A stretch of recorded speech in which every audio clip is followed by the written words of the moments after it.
బ్రేకింగ్లో చూస్తున్నాం Medchal MLA sorry Medchal MLA మాజీ మంత్రి మల్లారెడ్డికో బీఆర్ఎస్ కార్యకర్త రక్తంతో లేఖ రాయడం రాజకీయంగా చర్చనీయాంశమైంది. పార్టీ అధికారంలో ఉన్నప్పుడు ఉత్సాహంగా ముందుండి నడిచిన మల్లారెడ్డి ఇప్పుడు బీఆర్ఎస్ కష్టకాలంలో ఉన్న వేళ ఎందుకు పార్టీ కార్యక్రమాలకు దూరంగా ఉంటున్నారంటూ కార్యకర్త ప్రశ్నించాడు. ఇటీవల ప్రత్యర్థి పార్టీల వేదికలపై కనిపించడం కార్యకర్తల్లో అసంతృప్తికి కారణమైందని చెబుతున్నాడు.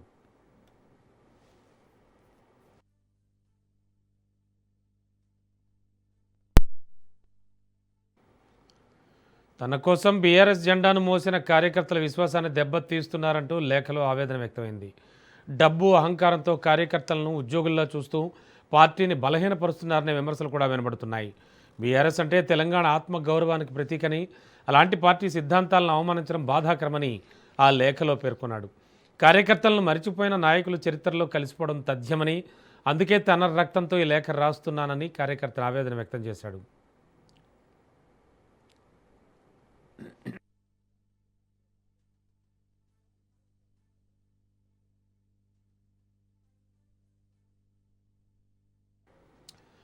అయితే ఈ లేఖ తన్ను బాధించిందని స్పందించిన మల్లారెడ్డి లేఖ రాసిన కార్యకర్త ఎవరో తెలుసుకుని తప్పకుండా కలుస్తానని తెలిపారు.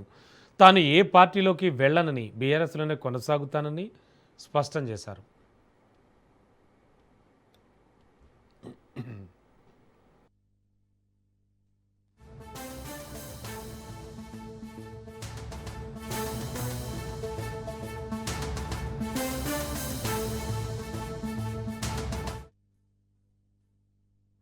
యువ నాయకుడు, వర్కింగ్ ప్రెసిడెంట్, బీఆర్ఎస్ పార్టీ 50వ జన్మదిన సందర్భంగా ఆయనకు శుభాకాంక్షలు.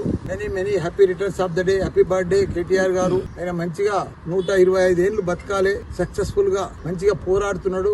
తప్పకుండా మన తెలంగాణకు సీఎం కూడా కావాలని కోరుకుంటున్నాను. మేడ్చల్ నియోజకవర్గంలో ఒక లెటర్ రాసినందుకు చాలా బాధ అనిపించింది నాకు. ఎవరో అడ్రస్ కూడా రాయలేదు. తప్పకుండా నేను కలుస్తా. నేను ఆయన బాధ అంతా నేను పార్టీలోకి వెళ్ళి మారుతున్నాను. బాధ అది రాసిండు. నాకు కూడా బాధ అనిపించింది. చాలా ఇబ్బందికరం ఉంది. అడ్రస్ తెస్తే తప్పకుండా ఆయన ఇంటికి పోతుంటే, తప్పకుండా ఆయన ఎట్లయినా అడ్రస్ తెచ్చుకొని పోతా. నాకు కూడా బాధ. నేను ఎక్కడ పార్టీలోకి పోతాను. ఏ పార్టీలో మారుతాను. మన యువ